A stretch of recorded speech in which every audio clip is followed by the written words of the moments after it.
Present, please. Yesterday, I commented on the very tragic incident that occurred in Barley that claimed the life of one Muntai. Today, I want to continue that vein and discuss a little bit more the issue of violent crimes in St. Vincent and the Grenadines.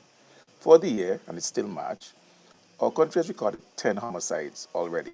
And this is something that the current government, while in opposition, criticized, but we'll talk a bit more about that later on Uplift with Sion Marshall. Now, on this issue, many of the NDP supporters would love to ask me, or ask me, where were you all along and why were you talking? Sion, we're making an attack when Ralph was in office. Well, clearly they were either sleeping or under a rock, because I've been always talking. As the press secretary at the office of the Prime Minister, I was talking.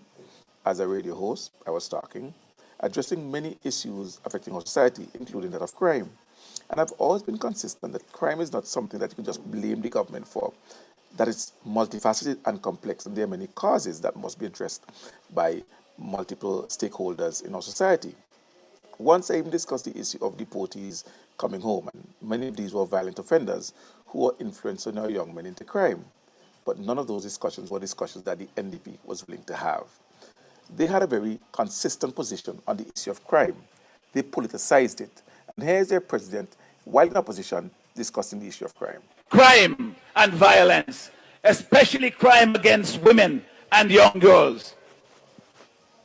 These are the things that our country are known for. We have to reverse that history.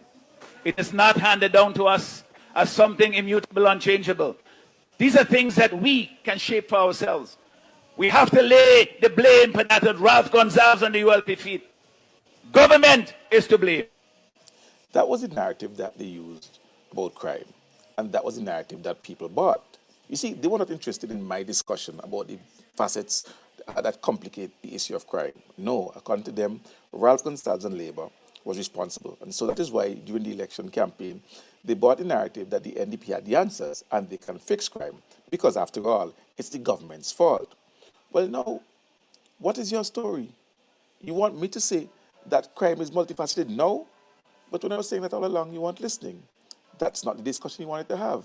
According to you, it's the government's fault. And now you are in government with the responsibility and the blameworthiness of crime. And they got to fix it. The people who voted you are expecting you to fix it. And they can't blame them when they blame you, because that was what you told them to do. So as we say in St. Vincent and Grenadines, fix it Jesus, or rather, fix it Friday. Until next time, class dismissed.